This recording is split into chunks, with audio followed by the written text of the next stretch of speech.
China's big chance to decarbonize fashion supply chains. China is the global heavyweight in apparel and textile manufacturing, and a new report suggests it could also be the fastest route to industry-wide decarbonization. According to the Apparel Impact Institute, AII, and Development Finance International, DFI, the country's combination of manufacturing scale, industrial infrastructure, and growing renewable energy capacity creates a unique environment for emissions reductions. The report, Landscape and Opportunities for the Decarbonization of China's Textile and Apparel Manufacturing Sector, examines how emissions in China's apparel supply chain could be cut in half by 2030.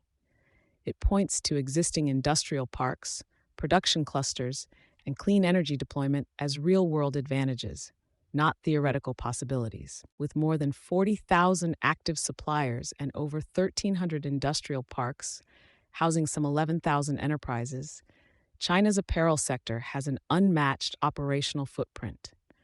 These parks offer more than just shared infrastructure. They're potential launchpads for large-scale decarbonization efforts. Facilities within these clusters can benefit from bundled projects, co-investment in renewable heat and power solutions, and centralized wastewater treatment, cutting costs and streamlining implementation.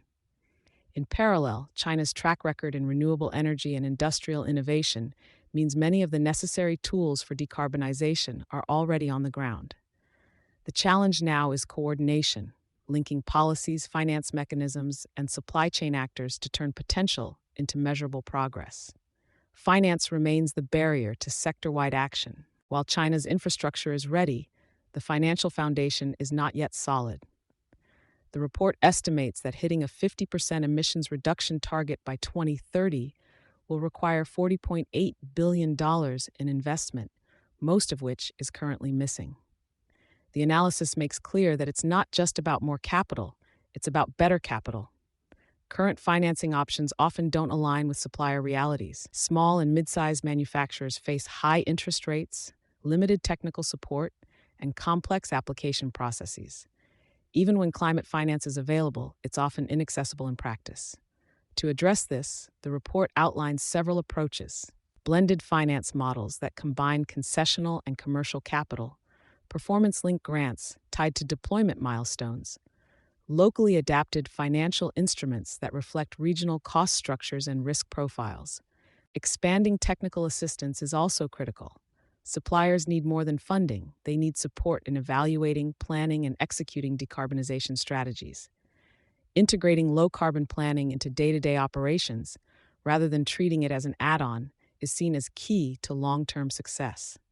Perhaps most importantly, the report emphasizes that transformation will require cross-sector coordination. Industrial parks can serve as test beds for scalable models.